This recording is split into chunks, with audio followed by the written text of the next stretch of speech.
y a un mot que je déteste, c'est ce mot islamo-gauchisme, qui me rappelle un triste mot qui était judéo-bolchevique juste avant la Seconde Guerre mondiale.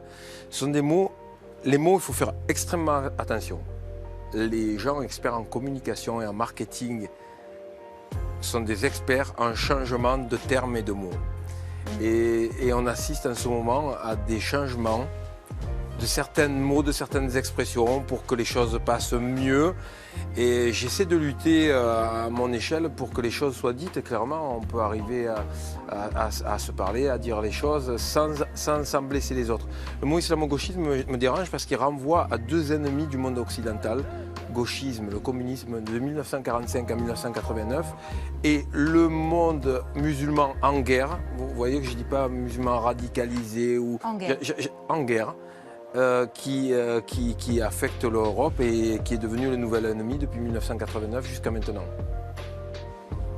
Je ne pense pas qu'on s'en sorte en utilisant ce genre de termes, surtout dans la bouche de ministres qui ne sont pas censés les employer. Frédérique Vidal, elle n'a pas le droit de dire non, que... Non, absolument pas le droit. Elle n'a pas le droit de dire des choses comme ça. D'ailleurs, elle a été très maladroite à Marseille, elle est venue à la fac. Les étudiants sont pleins parce qu'ils ont envie de bouffer, ils n'ont pas d'argent pour bouffer, ils ne savent pas où s'acheter à manger. Elle leur dit, mais vous avez la supérette là. Et elle s'est plantée, la supérette, c'était l'armée du salut qui distribuait des repas gratuits. Champion, la com, pas au point.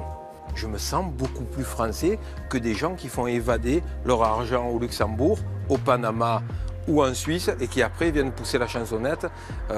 Le gouvernement devrait traquer ces 100 milliards d'euros annuels qui vont au Luxembourg au lieu de traquer les gamines qui vendent des robes sur Vinted ou sur eBay. Ce serait beaucoup plus efficace.